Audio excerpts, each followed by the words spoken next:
Hi, ladies and gentlemen. I just really want to quickly go over a couple questions that you might have had on your problem set.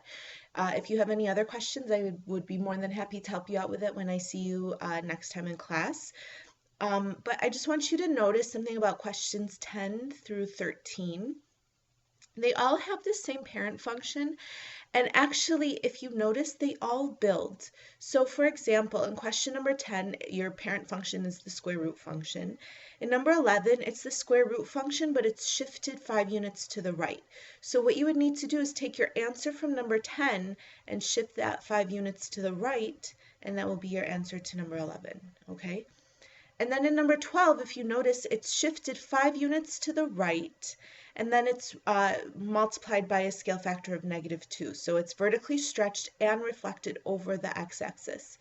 So you don't have to start from the parent function for this question. You just have to take your answer to number 11, which is the function shifted 5 units to the right, and then take all of those y values that you got and multiply that by -2.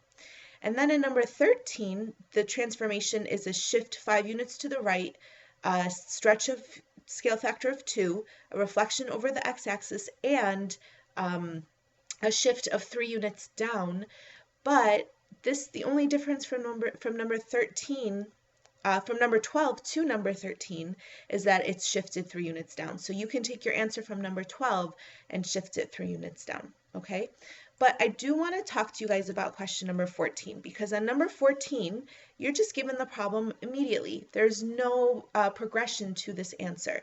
So what we need to do, first of all, is identify what all the transformations are and what order we should do these transformations in. So if you guys notice, we talked about this before, we need to follow order of operations. So we're going to look inside of our parentheses, and the first thing that we have is -1. So the first transformation we're going to do is we're going to shift to the right 1 unit, okay? And then the next transformation that we have, we've got multiplication here. So our next transformation is we are going to stretch vertically with a scale factor of 2, okay? And then lastly, if you guys notice right here, our last transformation is -4, so our third transformation is we're going to shift down 4 units, okay? But we have to figure out what is our parent function. Well, our parent function right here will be p of x equals x squared. And hopefully by this point in time, you guys know how to graph out our parent function. So when x is -3, when you square it, you get +9. When x is -2 and you square it, you get +4. When x is -1 and you square it, you get +1. When x is 0, you square it, you get 0. 1 squared is 1, 2 squared is 4, 3 squared is 9. And again, I'm doing this pretty quickly because we've done multiple x squared functions. So hopefully at this point in time, you should be okay with this. So when you connect your dots, here's what your parabola will look like right here, okay? And what we're going to do is we're going to take each dot and do exactly what it says. So our first dot that we have right here, our first coordinate is 3, 9. So what I'm going to do is I'm going to take this point, I'm going to shift it 1 unit to the right. So it's going to take me from, one second, let me just do this here so it's a little bit easier for you to see. So it's going to take me from this point to this point right here. Then I have to stretch vertically with a scale factor of 2. So I'm going to multiply my y value by 2, which will give me 18, which will bring me way off the graph. So I'm not even going to bother with this point right here. So I'm going to try the next point. So the next point is right here, and what I'm going to do is I'm going to take this value right here. Step 1 says to shift it to the right 1. So there we go, we shifted it to the right 1. Then I'm going to stretch it vertically with a scale factor of 2. So if my y value right here is at 4, when I double that, it will go to 8,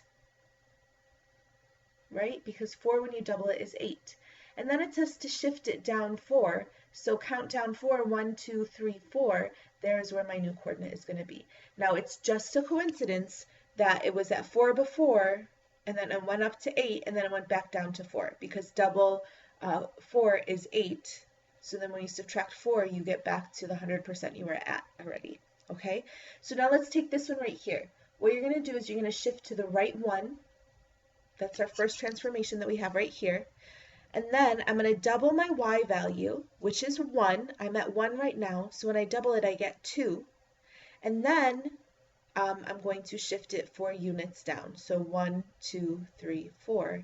That's where my new value is going to be. So now I'm going to take my point right here, my 0, 0. I'm going to transform my vertex.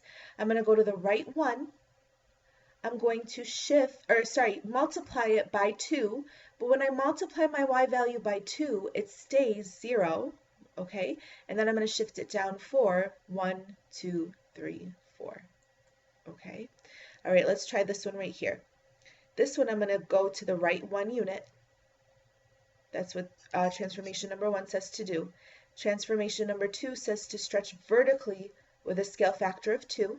So I'm going to take my y value, which is 1, double it, get 2, and then I'm going to shift it. Step number 3 says to shift it down 4. 1, 2, 3, 4.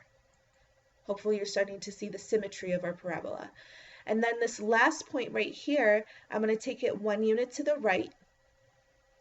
Then I'm going to stretch it vertically with a scale factor of 4. So I'm going to double my y value, which is 4. I get 8. And then I will shift down 4. 1, 2, 3, 4. And there are the new points of my new parabola. This way I don't have to actually go through and do every single transformation individually. I just do all the transformations to each individual point all at once I identify them. And now I have w of x as my function graphed out here. All right?